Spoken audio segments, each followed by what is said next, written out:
Hi, everyone in the conducting seminar. I want to thank Dr. Snyder for inviting me to talk to you all.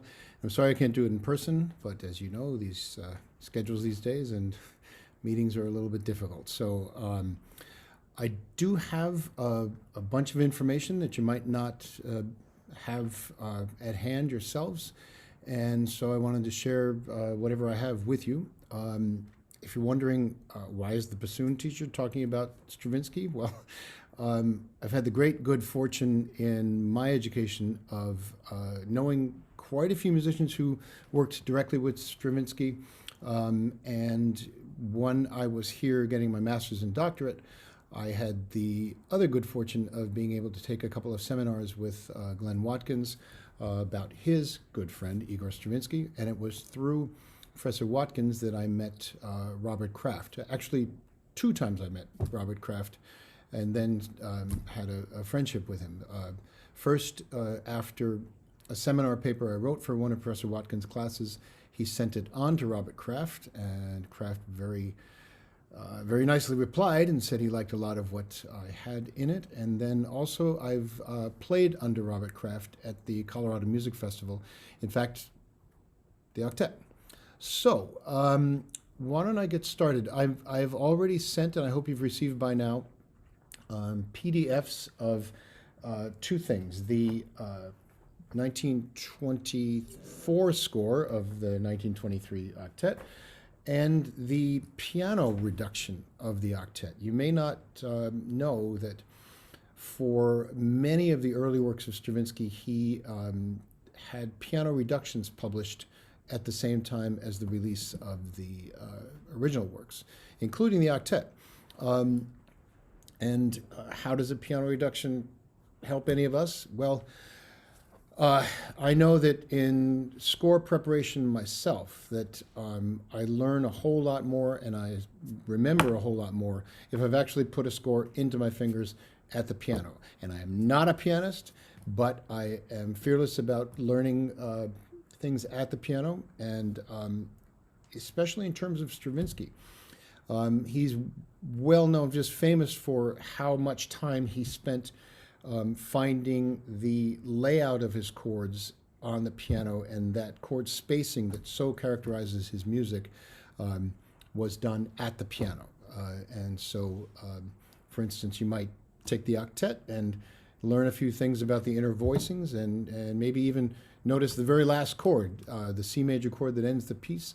Instead of it ending with a tonic in the bass, it ends on the fifth, on the second inversion. And in the conversation books that Stravinsky did with Robert Kraft, they even mention this, saying that that gives the last chord a sense of lift rather than ending on the flat-footed tonic. So take a look at the piano score and hopefully take it to the piano and enjoy that. And so a lot of what I'd like to talk about tonight is about these versions of works, the octet being written in 23 and revised in 1952. There's this false idea that Stravinsky revised his works simply to get them under copyright. That would have been fully to his benefit at the beginning of his worldwide fame, because, as you probably know, some of the ballets like Firebird, Petrushka, Rite of Spring were copyright in Russia, which then, after the Russian Revolution, lost all of its treaties with the West. And so he, for a while, was arguably the most famous composer in the world, and he was getting ripped off right and left.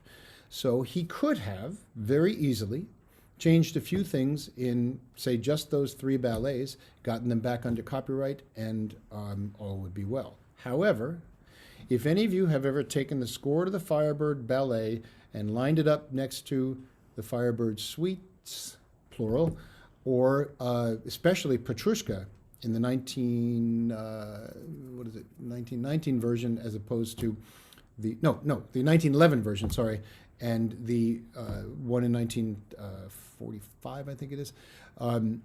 If you can look at those two scores and not wonder how this genius took the sound of one, completely recomposed it, and kept the sound, then you'll know that he was not simply doing this for the money. This was something that Stravinsky did his entire career. even up to works that he wrote in the 1940s, exist in revised versions. So, what do these revisions tell us? Well, I'll get to that.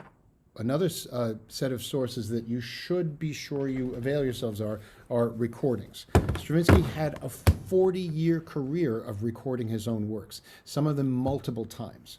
And of course, there are tons of musicians who say, oh, he was a terrible conductor. What does he know? He's the composer. Well, he was the composer. What do you think he knows? And so I would suggest that you approach his recorded legacy looking for consistencies of articulation, consistencies of release after slurs, consistencies of balance, etc.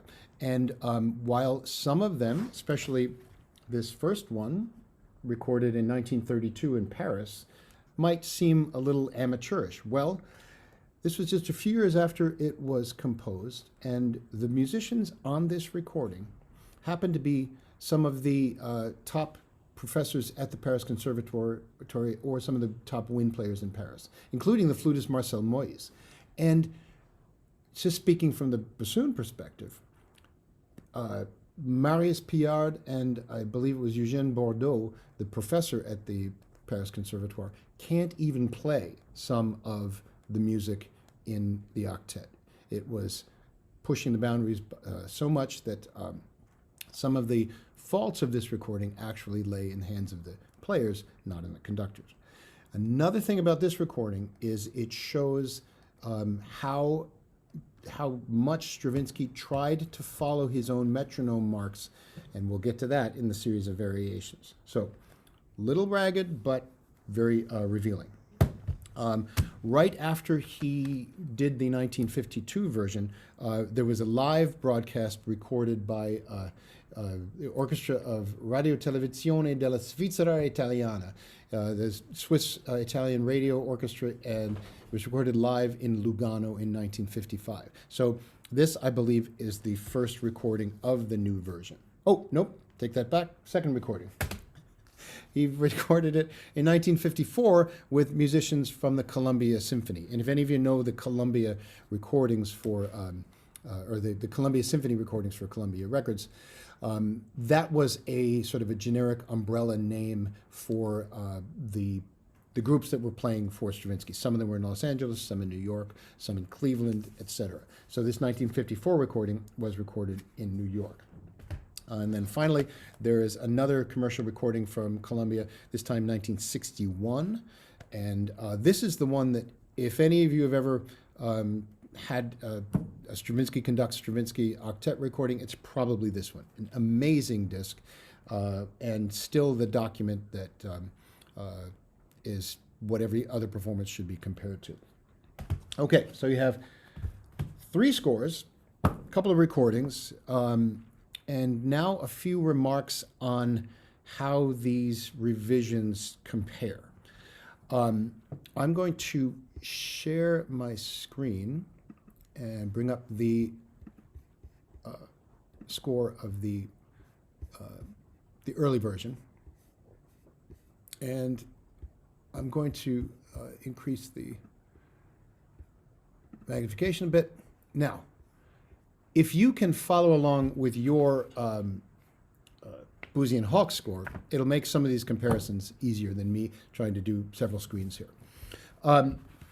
Just as an initial example, you're going to find that most of the articulations in the 1952 version are attempts at clarifications of some of the articulations that are in the 1924 score. Not changes. There are very, very few changes between the first score and the second, but they are attempts at clarification on the part of Stravinsky. For instance, the very first trumpet note in the 1924 version is unmarked with a dynamic and has a diminuendo, followed by sforzando piano in the bassoons and clarinets after that. So those first 4 bars are essentially the same between the 2 versions, except for how the trumpet is marked. And you see in the later version, it's poco sforzando piano with a very important articulation over it, the line and the dot. probably the most confusing articulation in all of Stravinsky. And the line in the dot that you see from about the mid-40s in Stravinsky's score is only understandable when you listen to his recordings. Because most of you would interpret the line in the dot in a woodwind work as a sort of a barely separated tenuto, that the line is primary and the dot just implies a bit of separation from the notes following it or in sequence. However, Stravinsky had a different perspective on this.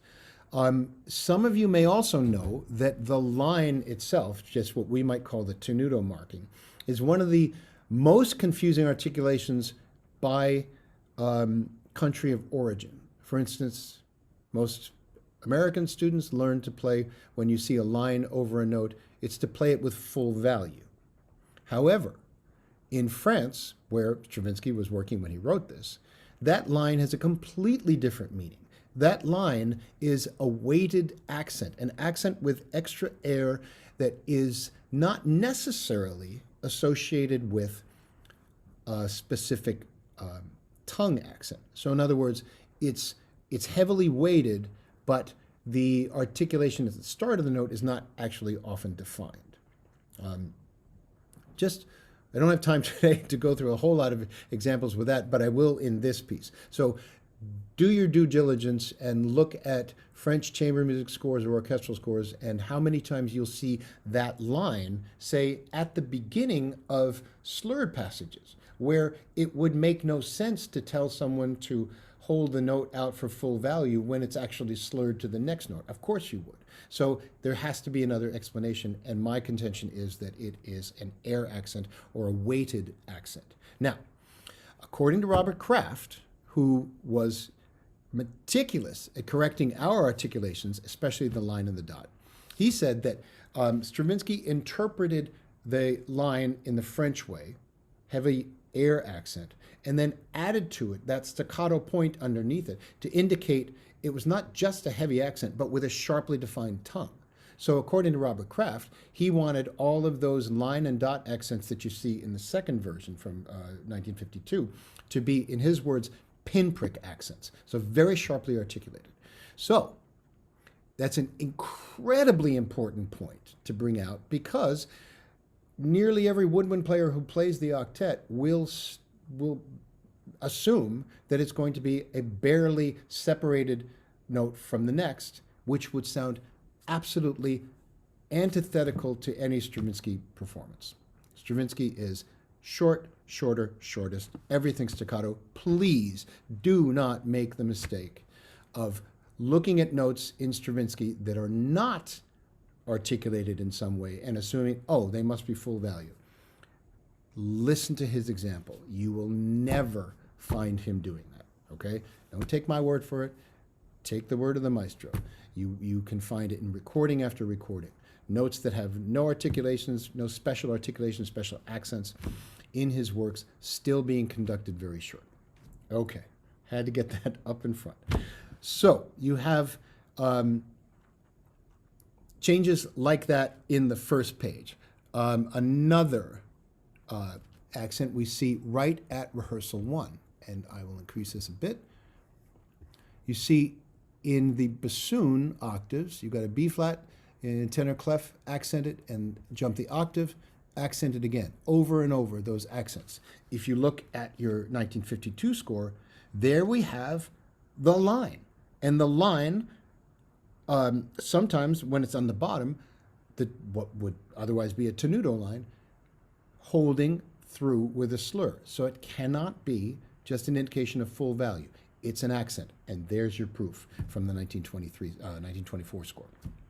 Okay, couple other things that are not particularly aware or obvious in these, and this is another thing that I spoke with Robert Kraft about, is that for all the revisions that Stravinsky did, just in practically every single piece, there are still unexplained errors from time to time in his scores, even up to the Rite of Spring in its 1967 version. 1967 for a piece written in 1913 still has mistakes in it. Most notably, the last note of the bassoon solo, which in the printed score and in the part changes from an A flat to an F, which is a mistake. It should stay A flat. That's a whole other lecture.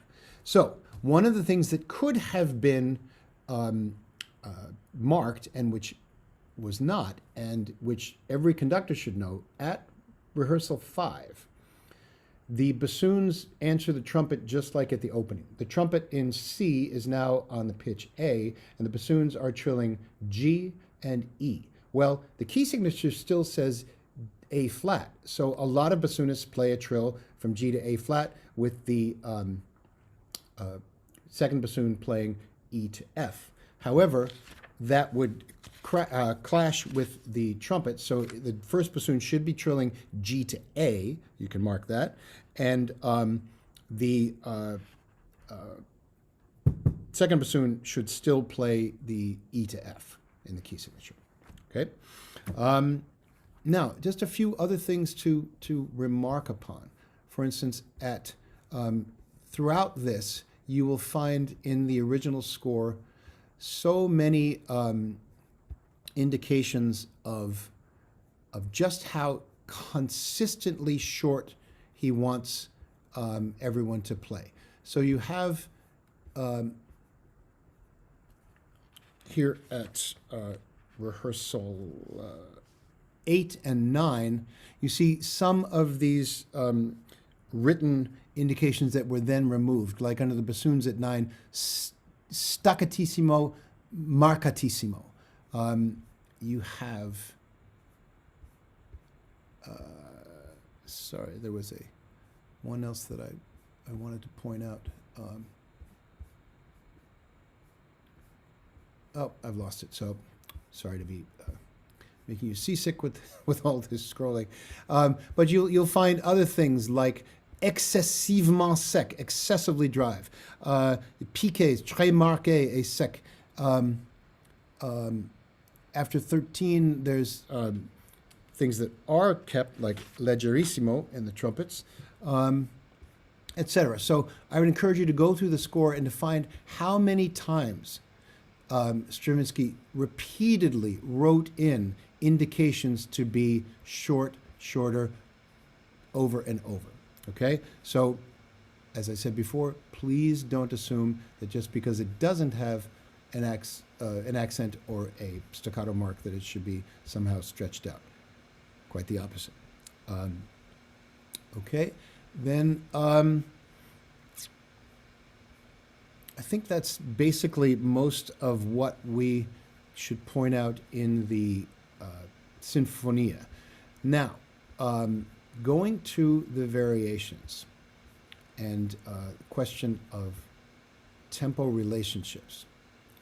If you see at the beginning of the theme and variations, the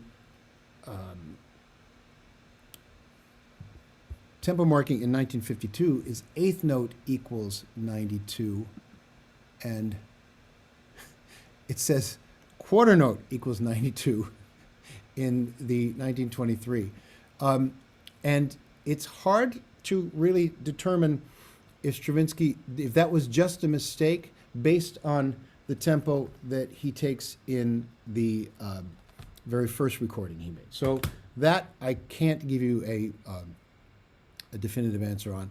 But what I'd like to point out to you is where the tempo relationships start, which is, of course, in variation A. If you see at variation A, it says eighth note equals 126. And now, you also know by now that the whole variation movement is structured around repeats of variation A. It doesn't ever go, it's not a rondo kind of thing going back to the theme. It always goes back to variation A. So we have in that variation the famous ribbons of scales that Stravinsky wrote about, and you generally hear a tempo of bump, bada bada bada bump, bada bada bada bump, bada bada bada bump, bada bada bada bump. So that's what you start with. And then variation B is also marked 120 to 126. And very often you hear conductors drop the tempo significantly there. But here's what I would like to suggest. Variation A, 126 to the eighth. Variation B, 126 to the quarter. Da, dee, dee, dum, dum, dum, dum, dum, dum, dum, dum. There is a logic there. It might not be what you've heard on your favorite recordings, but it is right there in print. And then, as soon as variation B finishes, we are back to variation A, back to eighth note equals 126. And now is where the famous trouble begins, which is the change of tempo from this variation A into the waltz and subsequently into the kind of circus march gallop that is variation D. So you have the variation A on the screen from the early version, and notice that there is a slight retard marked on the septuplet here in the first bassoon, just preceding the 5/8, or the 2/4 bar in two groups of five, the bar before variation C. Now, I also have for you a slide of, let's see, here is, I believe, the right one. Yes, this is Stravinsky's manuscript.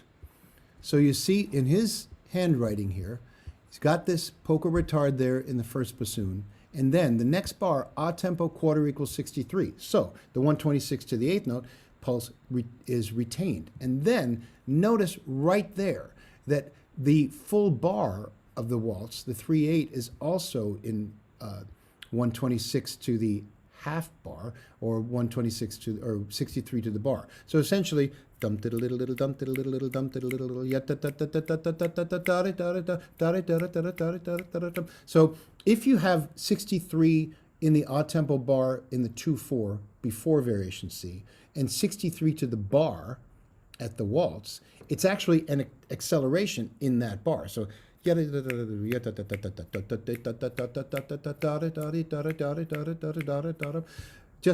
you can all figure out the math yourself. That makes for a very fast waltz. Again, this recording, Stravinsky really tries to push the players, at least in the transition, and then inexplicably the group slows down during most of the waltz. When the bassoons pick up the music from the 2/4 bar, the quintuplets there again, they kind of rush and they pull back again. So I think the 63 to the bar tempo could be considered fairly aspirational.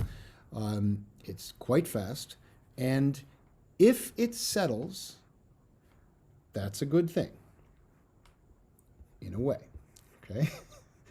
Because the most contentious bar of all in this piece is in the new version from variation C, the end of the waltz, the transition into the gallop at rehearsal 38. So I'm going to pull up the original score.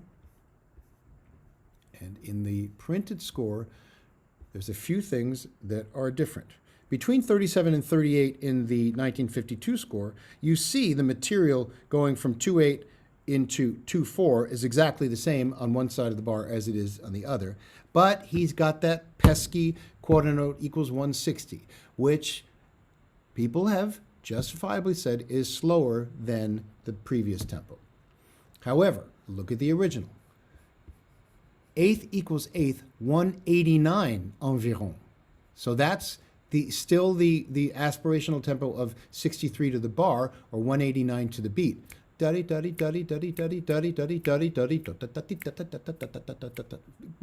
Which would make variation D very fast. So what I said before about the tempo possibly slowing down in the waltz, I would adjust that. Inevitably slowing down in the waltz because of how difficult it is. If that then brings the overall group tempo may be to 160, leave it there. Do not assume that the brakes are suddenly put on at at variation D because you've done the math and you see that 189 is faster than 160. Here's another anecdote from Robert Kraft. Because he in the rehearsals at the Colorado Music Festival said, the music on the one side of the bar line is the same on the other side of the bar line. Stravinsky never meant for it to slow down. It was his contention to me that very often Stravinsky in his own scores would mark things for himself that would then end up in the revisions without really much explanation. So as you were unlikely familiar with in any other performances of this piece, it's very difficult to maintain that waltz tempo as fast as 189 to the eighth note. And it's even harder to play variation D at 189. So if it relaxes over to the course of the waltz, that's good. That's just fine. But do not change the tempo markedly at variation D because, as he said, the music on the one side of the bar line is exactly the same on the other bar line. It should not change. Okay, one thing that did change, if you look carefully at the second bassoon part at variation D, there are no slurs. We know in the 1952 version that those strong accents which are both slurred and accented are characteristic of that variation. However, it started out as all staccato. And if you listen to this early version, it really doesn't have the power and the weight. So that was one of the few articulations that were absolutely changed for the better from the early version to the later.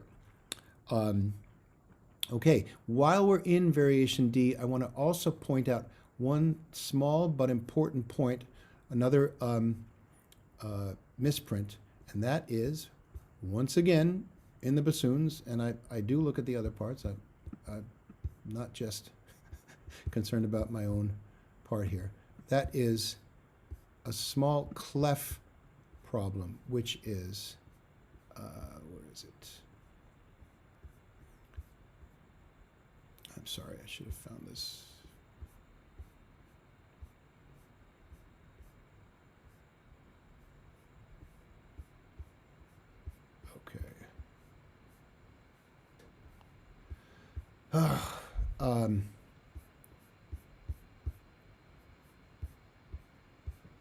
I'm sorry.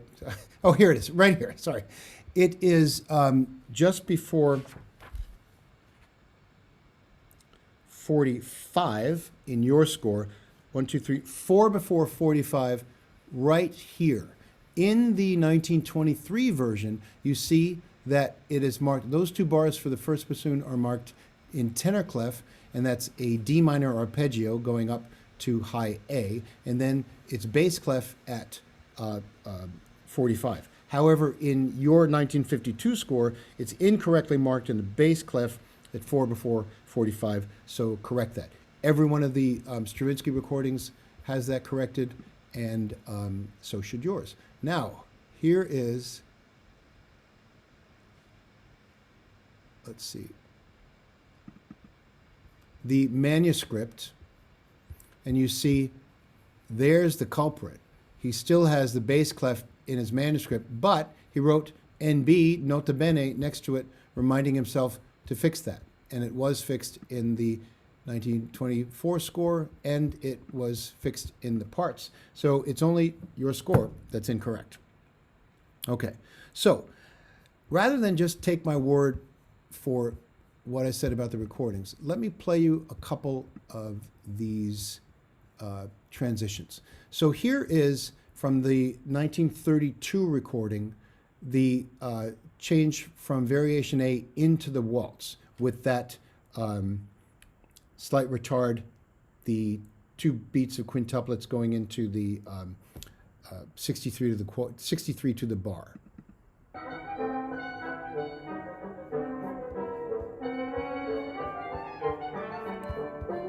Up, I'm sorry, that was the wrong one. I've got to play. This is the one I want.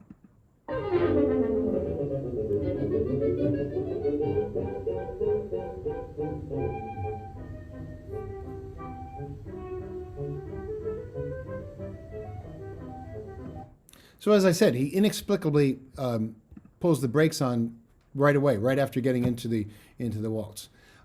Here is the waltz into the gallop from 1932. Listen again to the bassoons underneath on either side of the bar line. Do not change tempo.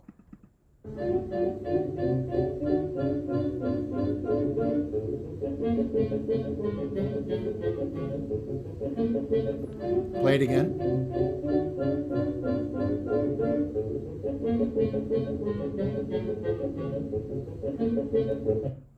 And there you have the sound of the staccato rhythmic ostinato in there in the bassoons too.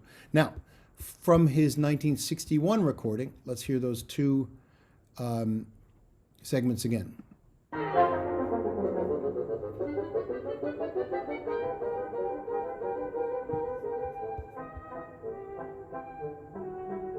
Now, I'll play that again. If you listen carefully, the two quintuplets in the bassoons become, if you imagine that as a 5/4 bar rather than two quintuplets, the flute and the paired notes in the waltz actually become, or each eighth note in the waltz is the tempo of the quintuplets. So you go from septuplets.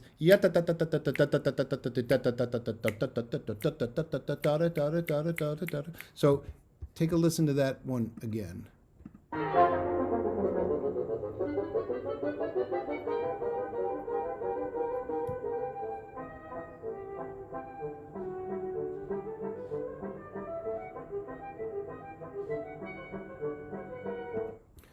So it's a relatively brisk tempo, but it's not pushing it, not crazy.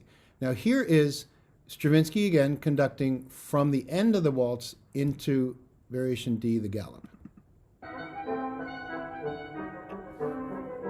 Same tempo.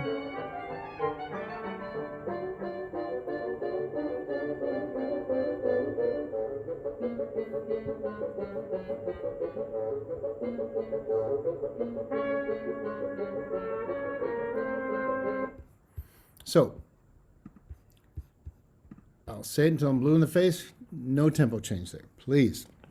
And finally, I wanted to draw your attention to the very end of the final movement, to the little coda, the jazzy little finish he puts on the end here, both for in terms of the articulations and then the performance that he asks for from his players. We mentioned early on about that articulation of the line, of the tenuto. So you see at the final coda, which in your score is marked 73, for some reason it's different here. So dynamics are the same, piano subito, and you see that in the 1952 version, there are breath marks everywhere and lines. So the lines are interpreted in the French way, slight accents, and the breath marks are to separate them. Here is proof that not even the French musicians were always so consistent with their approach to that line. Here's the coda from the 1932 version. Listen to everybody, but especially pay attention to the clarinetist, who seems bound and determined to hold every single note for full value.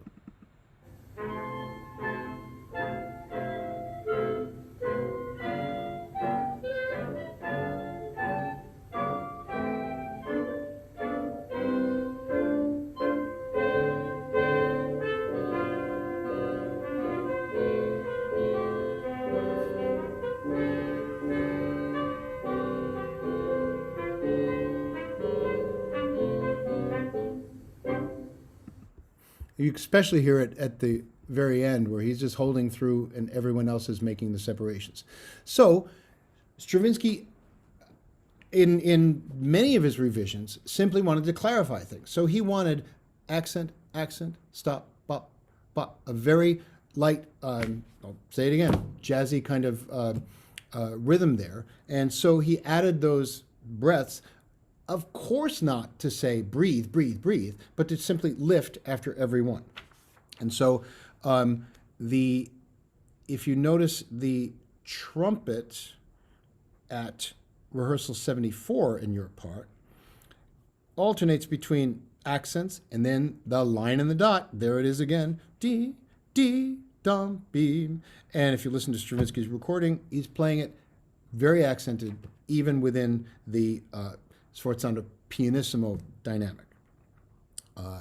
So that's about all I wanted to point out. You've got these various sources now. I would encourage you to look up the recordings. I'm here if you need copies of any of them. I'd be happy to provide them to you. And I just hope I've shown you a little bit of how Stravinsky's revisions are not at all simply to get under copyright, but they are evidence of this man who saw his works as living, and that if he learned something in rehearsal or in recording, you bound to know how much concertizing he did throughout his life. That he went back to his own music and revised things to clarify or to thin out texture or just to fix balances. Another perfect example of that approach. All you have to do is look at the final coda of the Firebird in its original ballet form to the 1912 suite, which was the Bassoon finale. That was incorporated into the 1919 suite. But then all the way into the 1945 suite, he gets shorter and shorter, adding double accented notes in all of the final chords by 1945. And he even wrote a concert encore based on that final part of the Firebird, which is further staccato. So look these up, but look at them in a broader perspective. Take in the entire career. Take in all of his works before you make a judgment on any one of his recordings as being an anomaly within the greater recorded catalog of any of his works. So that's the end of my speech and my soapbox, and I hope you've found some of this interesting, and good luck with the seminar, and good luck with all of the conducting virtually and in person, and can't wait to hear this live. Good night, everybody.